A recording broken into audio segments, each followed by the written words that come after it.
Morning.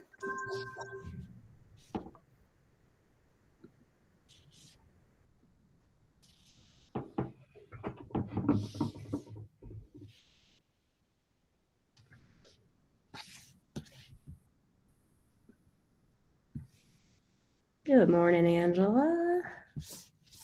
We're going to wait about 30 more seconds and then we'll get started.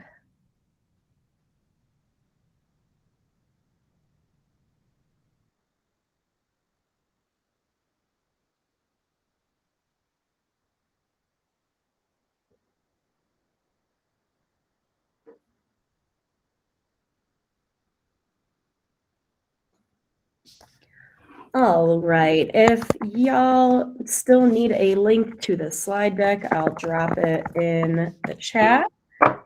But we'll get started with a quick whip around. I think that these PDU modules are most powerful when we're able to communicate and connect with one another. Usually I think these sessions are most fruitful when we're sharing our problems of practice, our context of what we're trying to do in our classrooms, and the best ideas usually don't come from me. They come from you guys talking to one another and just working things out.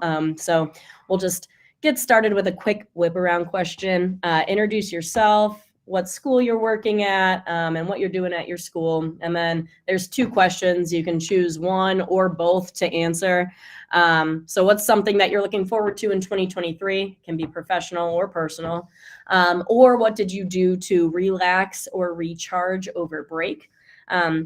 So again, my name is Kaylee Paraccia. I'm a digital coach for mostly middle schools. I used to be an 8th grade language arts and social studies teacher for 10 years in Philly public schools and Denver public schools. But now I'm a digital coach. Something I'm looking forward to in 2023 is slowing down and saying no to people, for just like being okay saying no. And I did not really relax or recharge over break because I drove to Philadelphia with my dogs and baby and husband, and I got back last night. So if I'll just have us get started in alphabetical order. Angela, if you want to start us off for our whip around. Hi, I'm Angie Brown. Actually Angie Collins. I got married last summer and I keep forgetting that. I was Angela Brown since 1987, so it's a long time to change, to make a change. Anyway, so I always announce myself the wrong name now.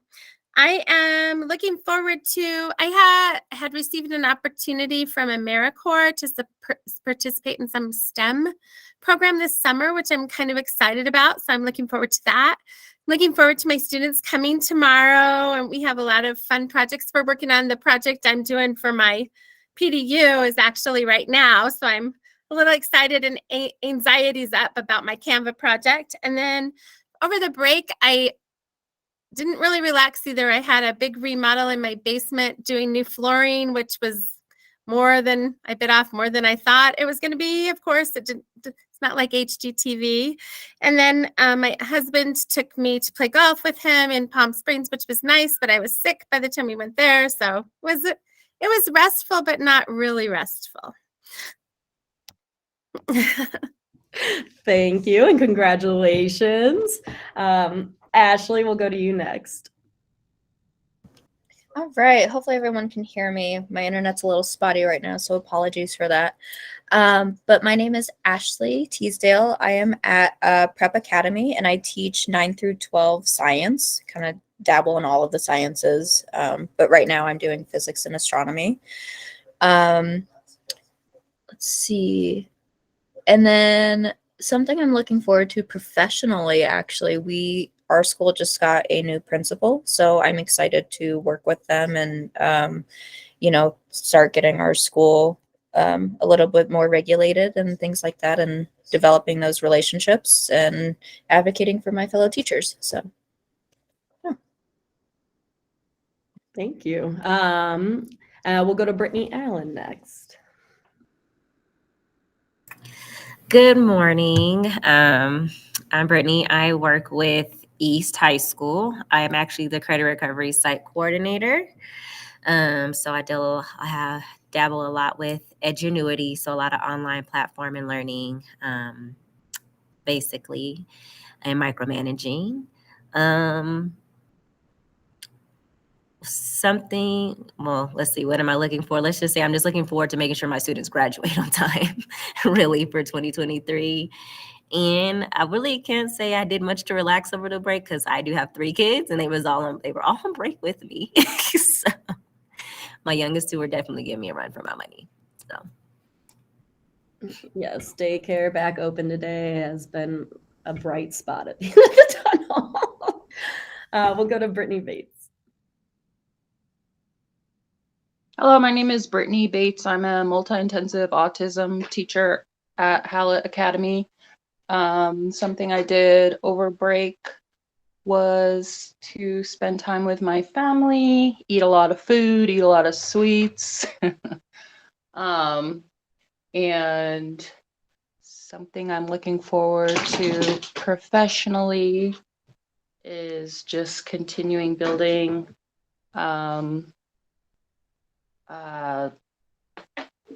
capacity as a leader with paraprofessionals and just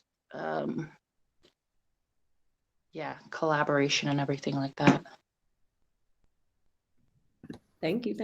And we'll go to Sarah.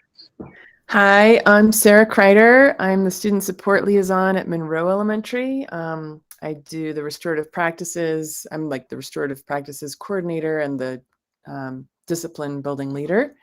And I went to Los Angeles over the break, and I was with my Turkish sister-in-law who wouldn't stop cooking for us. And I probably gained about 10 pounds, but it was wonderful. And as for what I'm looking forward to, I guess incorporating more technology into my practice. Sometimes I'll cover a teacher so they can step out and work with students. And it's nice to be able to just know what's going on tech-wise in the classroom. Great. Well, thank you all for sharing out. It sounds like we have a wide array of roles, which is really nice. And I just want to keep mentioning that the platforms that we're looking at today are not just instructional for the classroom, but are great for counselors, for support staff, for communities, liaisons. These are all great tools to just be able to open up a line of communication between your students, your families, and yourself. So today, like we talked about, we are looking at gathering information about students and their learning experience so we can inform our classroom or our professional decisions by centering what we're doing around student voice and choice. So building in time to regularly solicit and reflect on student feedback is a great way to meet their needs. So this strategy is examining technology options for collecting frequent feedback from students to adjust your classroom or professional practice, deepen students' content and language knowledge, and co-create a more effective learning environment. So I'm going to show you guys a bunch of tools today, but these tools are kind of useless if you don't do anything with the feedback that you have gathered from your students. So we'll also be talking about how you can use this feedback and make some quick next steps in your practice. Some things I wanted to point out. Just at the bottom of each slide is going to be some fine print. Oh my gosh, Doge. Sorry, Brittany, what's your dog's name? He's adorable. It's Ollie. Ooh, that's a great name. That is a great name. We're trying to figure out who's talking over here. So at the bottom of each of the slides will just be a reminder of our DPS key action step that we're focusing on today. We're really looking at how to adjust our practice based on feedback we're getting from our students to give them more voice in their learning experience. So we're going to start off and ground ourselves with a quick reading. These are excerpts from an article by Liz Kleinrock. If you haven't heard of her, she is a former teacher, but now kind of has moved more into just a instructional coach role, and almost like a social media influencer for teachers. She is what sustained me during the pandemic when I was teaching. She would just post on her Instagram lessons, Padlet prompts, different discussions that her kids were doing, and just really helped me reimagine my own teaching.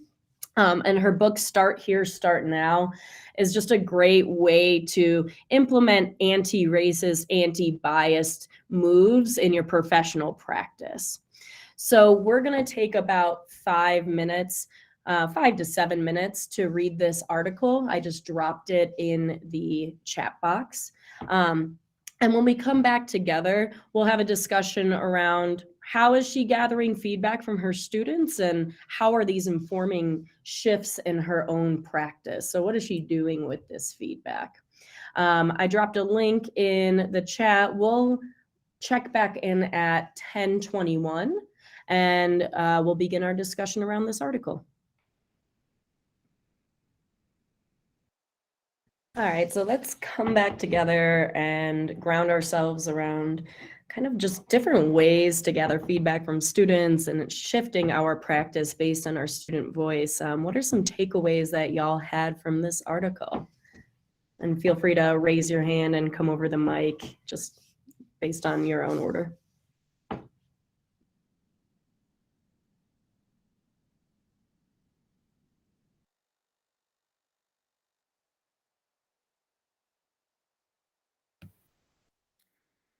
I have a question. So I skimmed it, so I might have missed something, but it said that she sends out different means of gathering the information, but it didn't give examples of questions. So I was thinking, like, where can I find that? So I probably need to get the book. Yeah, like in the book itself, she has like actual figures of screenshots from her own worksheets. But I think today's session will be great. I have actual teacher examples that you could just make copies of for questions. And I think we'll have enough examples today. And a lot of the examples that she included in the book are included in the examples in today's lesson as well. And I appreciate your call out on that. Yeah.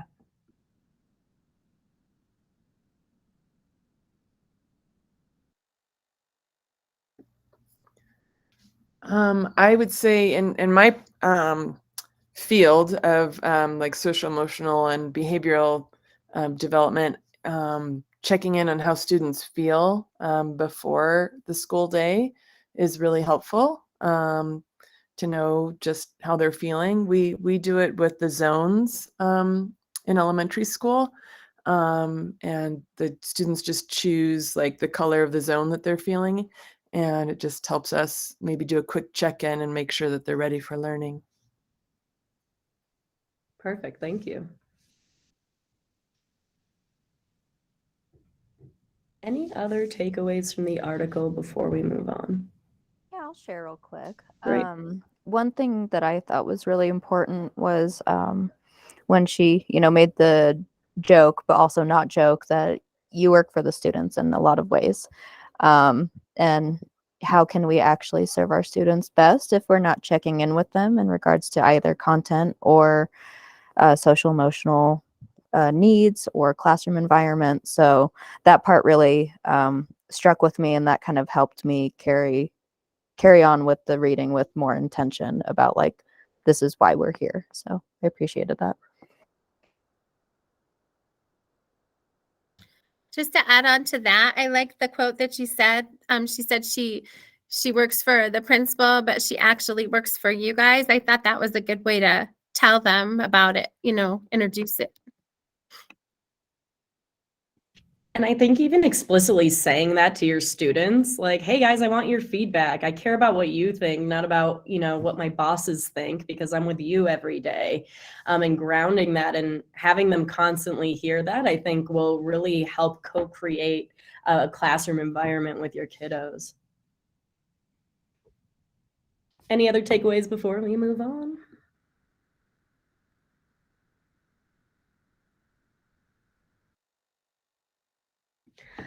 All right, so you have two options for today's session. You can follow along with me and go through demos of 4 platforms. We're going to look at Google Forms, Pear Deck, Seesaw, and Schoology to get feedback from your kiddos. If you want to follow along with me, great. I'll demo each of these and point you to some resources and templates and takeaways. If you want to work independently, fantastic as well. There's some articles for you to read or videos for you to watch. But really, if you're working independently, the next slide on slide 22 in the slide deck is really for your own self-exploration. If you want to look at already created tools and templates, but you also can go through the slide deck as well. If you are independently exploring, we're going to have about 5 minutes at the end of our breakout room around 10:55 together to just share out before we go back into the main room at 11. So, without further ado, if you do want to just work independently, feel free to mute your computer. If you want to have this tab open and just check in every once in a while, ask a question, you're more than welcome to. I encourage it. And if you are following along, please feel free to add a question in the chat box or come over the mic. Share the context. If you've done these platforms before, feel free to share how you've used it as well, because again, you guys learning from each other is usually more powerful than just reading off of a slide deck. So the first platform that we're going to look at today is Google Forms. And I have this slide broken down in on the left-hand side are quick videos if you want to see how teachers are using it. And on the right-hand side are actually already created Google Forms that you can use for yourself to copy and use in your own instruction so you don't have to reinvent the wheel. So Google Forms are a great way to get feedback from your students in terms of checks for understanding. How well did they understand the content of your lesson? And that can be done at the beginning, end, or middle of a lesson just by giving them a quick Google form. So you can use a Google form for an exit ticket. You can even use a Google form for a more formal assessment. I'm thinking of our credit recovery teachers or counselors that can use Google Forms for checklists where students fill out how far in the process they are, and they can give you that data while also giving them some kind of independence and time for self-reflection. Google Forms are great for multiple choice questions. And also, I've had a lot of teachers starting to use Google Forms for students to submit larger files. They can submit videos, links to like a Canva project. Google Forms are great for students to submit projects as well. So on the right-hand side are some templates. There's an elementary example of a exit ticket, a middle school social studies example of an exit ticket, a high school figurative language quiz. There is an example on how to submit a project. And then also, if you're a specials teacher, there's just some options there as well. It doesn't have to be limited to content. These are all just different formats for ways to create a check for understanding with your kiddos. And Google Forms are also great to not only get a check for understanding feedback from your kids, but also to get feedback on your classroom culture. So I liked to use Google Forms in the middle or at the end of my projects for students to evaluate how is the learning going in the classroom, where are they currently at, what are their own next steps that they'd like to focus on, and really just give some time and space for their own reflection and for them to give me feedback on where they're at.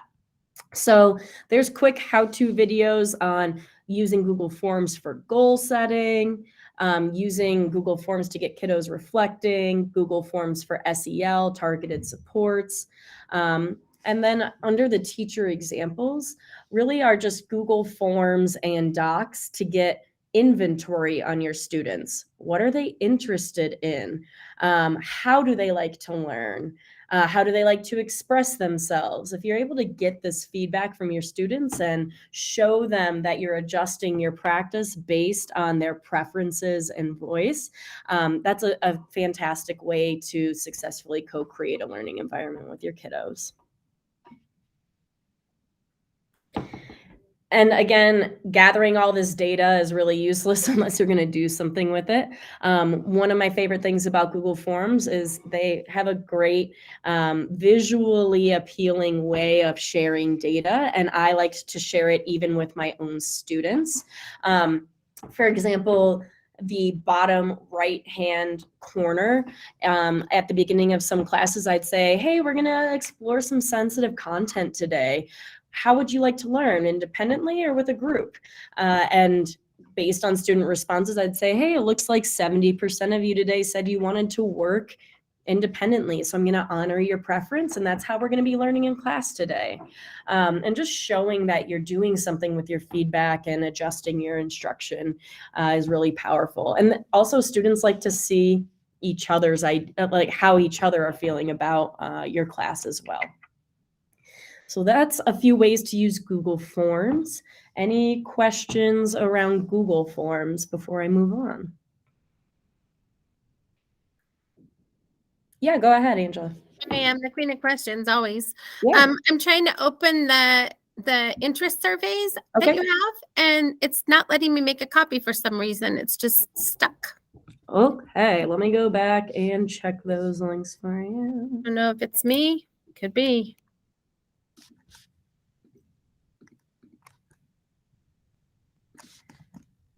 I'm going to drop this link in the chat box. Does it push you to a forced copy where it says make a copy?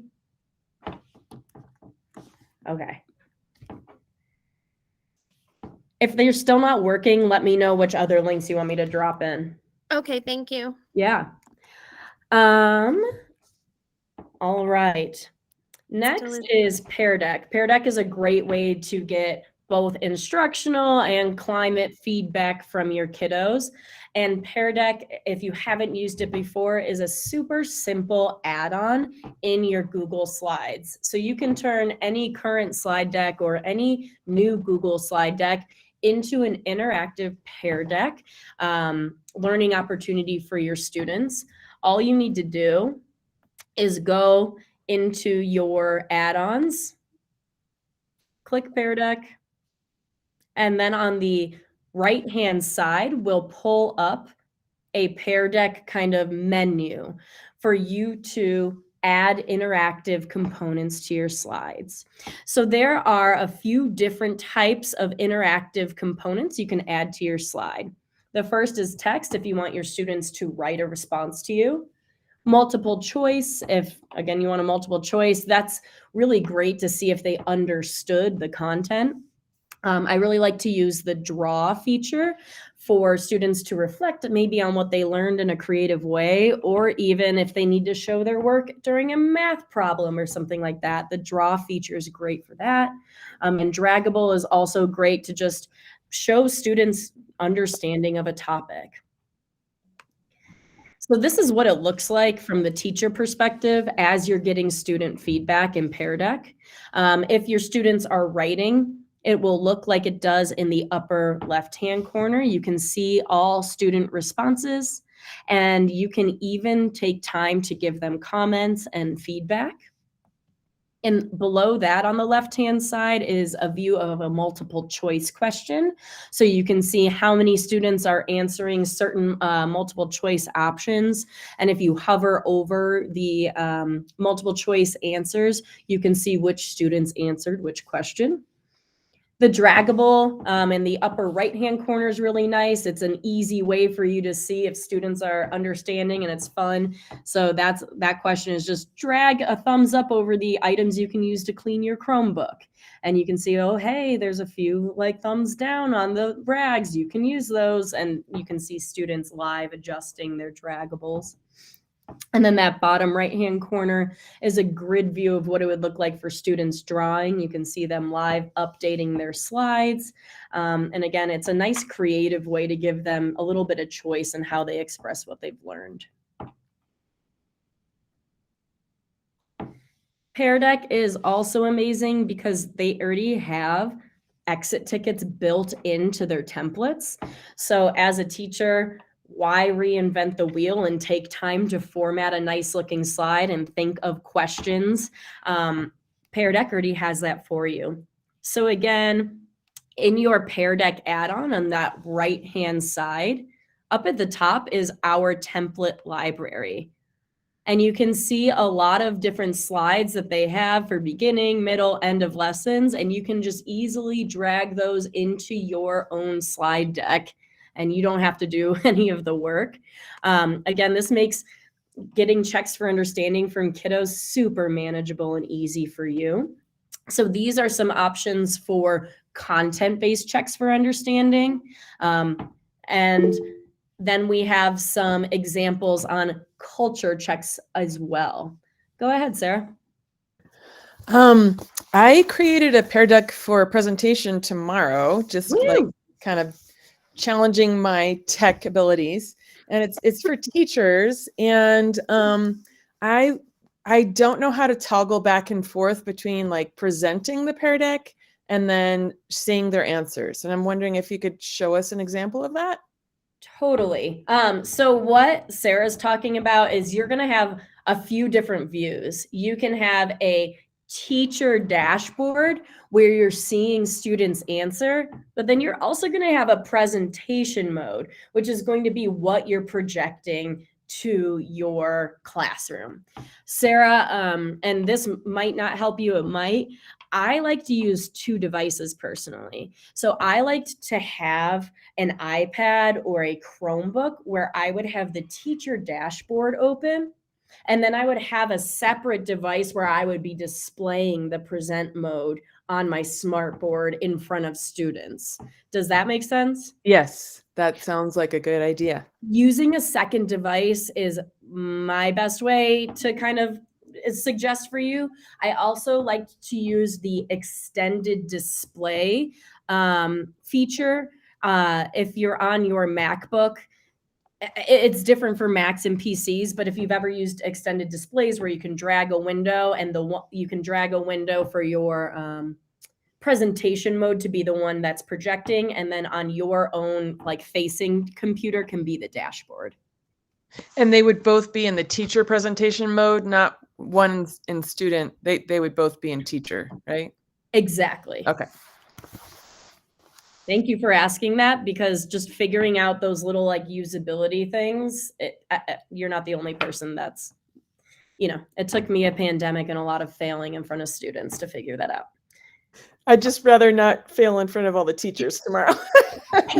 You will not. And there's always going to be somebody in the room that can help you too, I'm sure. The students usually end up telling me how to do things most of the time. Anyway, go ahead if you were going to say something.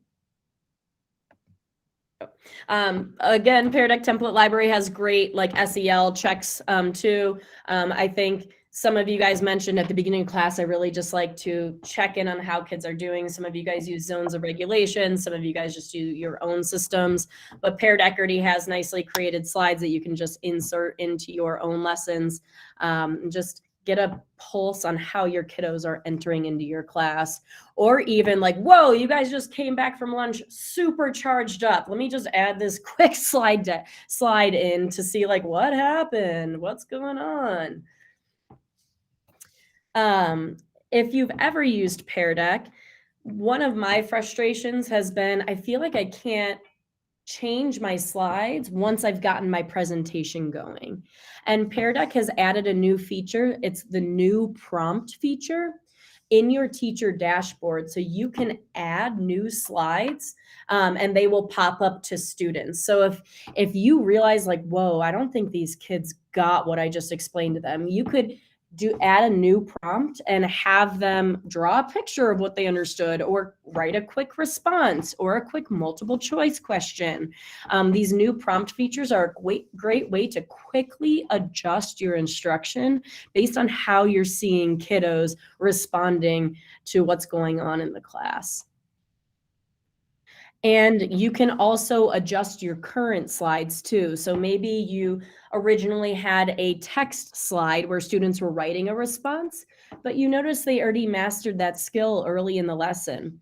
You can use your current slides, and with the new prompt, you can change it to maybe a drawing slide instead, or a multiple choice slide if you are running out of time in your class and you need to adjust in that way. So the new prompt is a great way, is a great feature to use to, in the moment, live adjust your instruction based on the feedback that you're getting from your kiddos. Any questions on Pear Deck before I move on?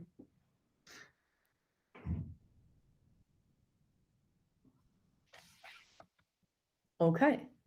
I'm going to go through two tools next. I'm going to go through Schoology for the next 5 minutes, and then Seesaw for 5 minutes. If you are not a secondary teacher and you do not use Schoology, feel free to just turn the volume down and explore some of the tools we've already looked at, or you can preview my Seesaw slides.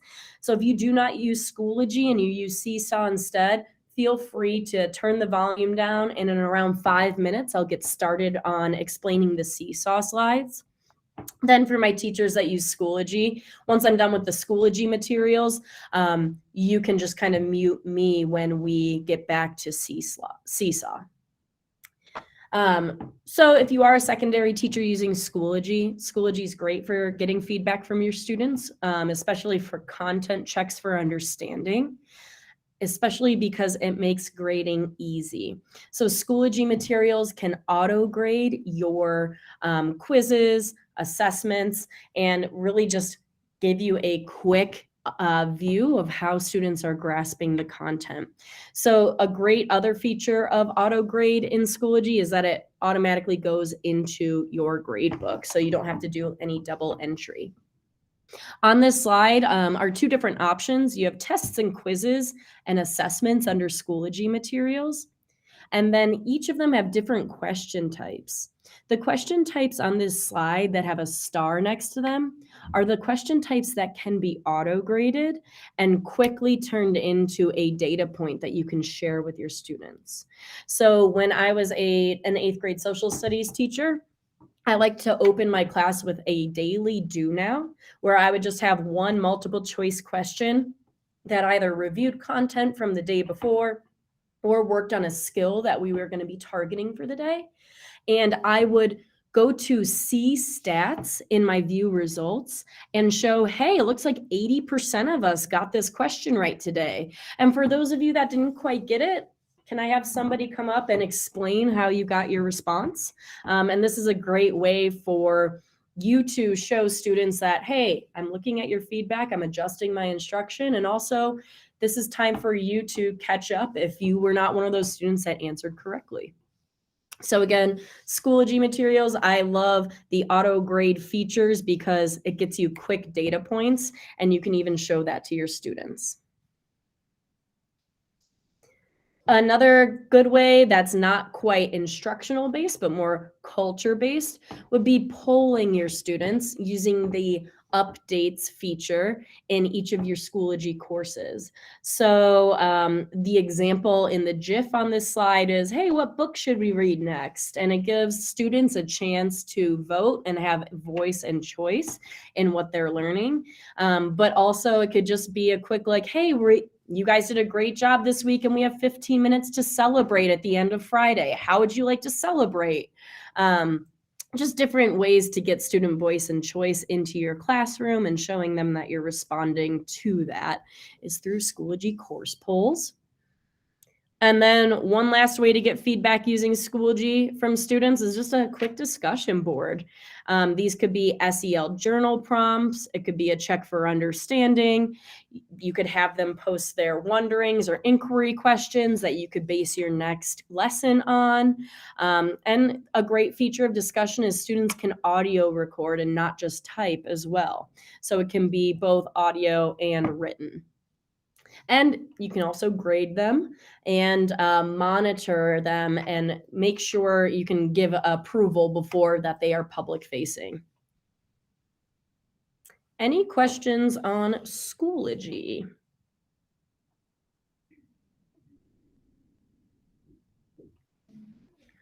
All right, if you are an elementary teacher using Seesaw, we're going to go into the Seesaw resources. So if you had a volume turned down, we are going to be getting into Seesaw content now. I really love Seesaw for checks for understanding, mostly because there's already content created that you can use and replicate. So creating these exit tickets or assessments are really easy on your end. So if you didn't know this already, Seesaw has already built grade level standards aligned content lessons in their activity library. So if you go into Seesaw lessons, you can scroll through different content areas. You can search by standard. You can view their lessons and copy them into your own course. So you can already have checks for understanding for students. And what's nice about Seesaw is it's not just content. It can be also more social emotional lessons as well. And I highly recommend going into the Seesaw Daily routines if you haven't done so already. They already have different exit tickets created. Some are drawings, some are audio, some are written reflections. And there's just really great ways to stamp student learning at the end of the class. And they're already created. You may as well just drag them into your already created Seesaw libraries. And they also have great routines for a daily feelings check-in as well. Pretty similar to those Pear Deck templates, but if you're using Seesaw, they have pretty similar like temperature checks for kiddos at the beginning of class. I also recommend telling your students about the Seesaw Journals feature. The Journals feature is always open for students to start a line of communication for you. It's kind of like the messages feature in Schoology.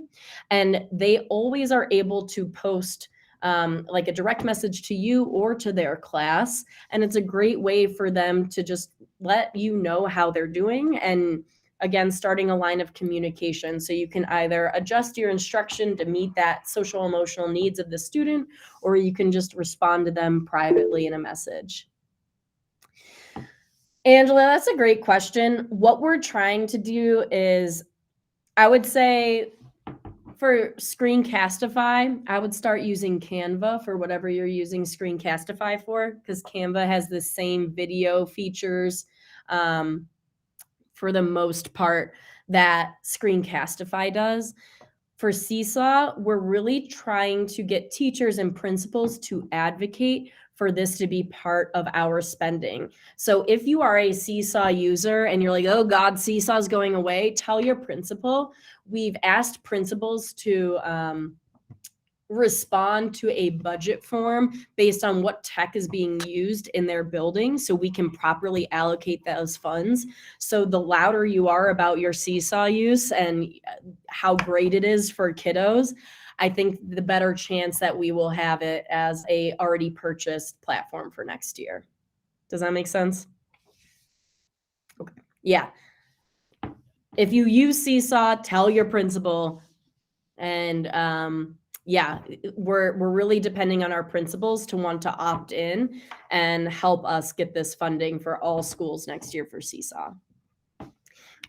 Which nicely brings me to, if you haven't done so already, Our school and district library for Seesaw is incredible. You have colleagues across the district that are already creating lessons for your grade level, your content. They're already writing these checks for understanding. Go through that library and take what you can from other teachers. This is a great way to collaborate with one another, get a gauge on what people are doing in other classrooms, and also just stop reinventing the wheel and put some time back into your pocket. So we went through 4 platforms: Google Forms, Pear Deck, Schoology, and Seesaw. We have about 10 minutes for you to explore further into a platform of your choice.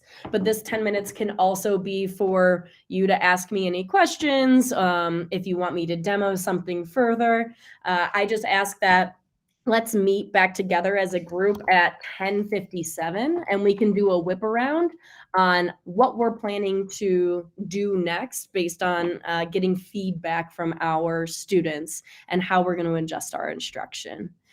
So again, let's take about 8 minutes. We'll meet back at 10:57 in our small group before we go into the main room.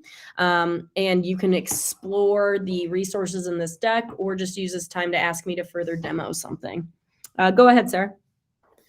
I was wondering if you might be able to show me how to add a Seesaw slide into a Pear Deck. Those are 2 platforms that will not work. Like they won't talk to each other. I think the best thing that you could do is take a screenshot of your Seesaw slide and then paste that into your Google slide and make it whatever interactive response you want it to be. Does that make sense? I will give it a try during this time and I'll check it out. So like if in your Seesaw slide they're doing a text response, take a screenshot of your Seesaw slide, put it in the Pear Deck, and add that text add onto it. I was thinking about the zones, like okay, like so a multiple choice. Exactly. I was just gonna say that. Is that possible? Yeah. So Okay. yeah, and you might not even need to use that Seesaw slide. But if that's where that image of the zones of regulation is, then just screenshot that and put it into your Pear Deck. Okay. And did you put the link in your slides on the DPS Seesaw library? Like Yes. you did? It should be on slide 38, and if it's not, I can edit that. I'm not seeing where the number of the slides are in my. And my computer has just okay, cool. So it'll be like 3 up from the current one. Oh, the school district library. Yeah. Do you see the hyperlink? Yep. Perfect. Okay, thanks. You're welcome. Any other questions or need for a demo?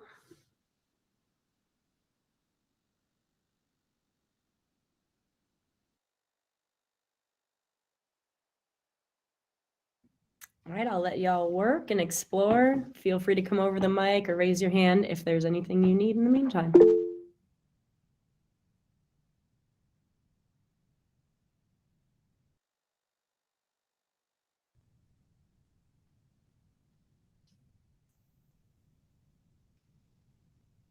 All right, hopefully you had time to get some ideas going for what you're gonna do.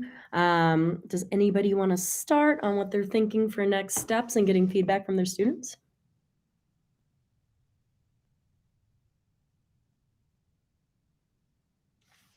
Or I'll just start in reverse alphabetical order. Sarah, I'll start with you.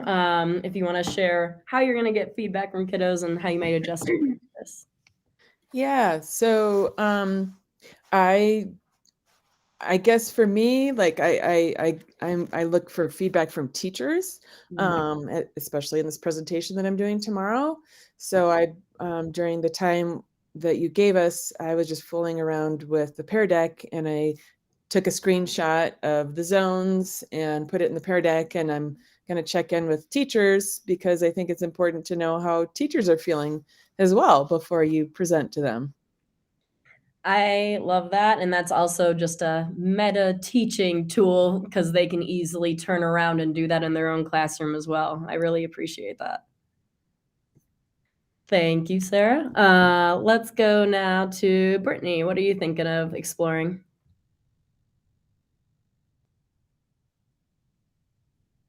I'm thinking of exploring Pear Deck more just because I don't have any experience with that one. So the hardest part is just like starting. So just to like start it and see if it's accessible and see what I can do with it. Because I learn best by just like kind of doing it. And yeah, next step's just to try it out and see if it'll work with my students. Great. Yeah, and use their templates because they're kind of already expertly created and students are already using them. So I think that's a good place to start too. And it's less work on your end. Let's go to Ashley. Thank you, Brittany. Yeah, I think for me, I'm gonna do the Google Forms and the Schoology, especially as far as like the automated the automatic grading, but in the sense of using it as like, feedback based rather than like actually like assessment based.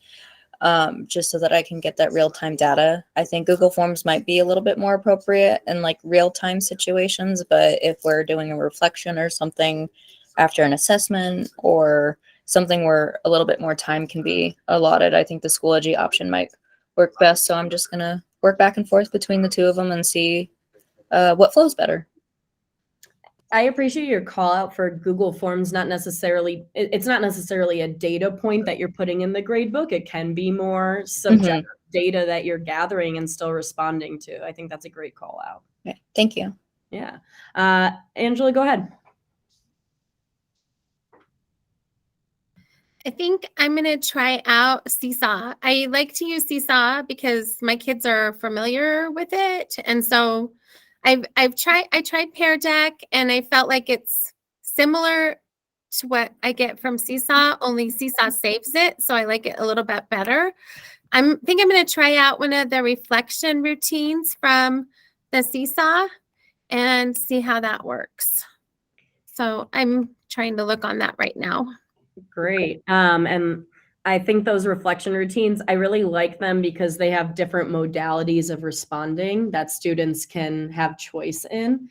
And I think Seesaw does a really good job of offering that choice for kiddos. Are there any that you especially recommend? I'm on the page right now.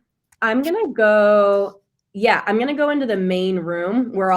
Let's all go back in the main room. And then Angela, I'll privately message you in Google. Do you use Google Chat ever?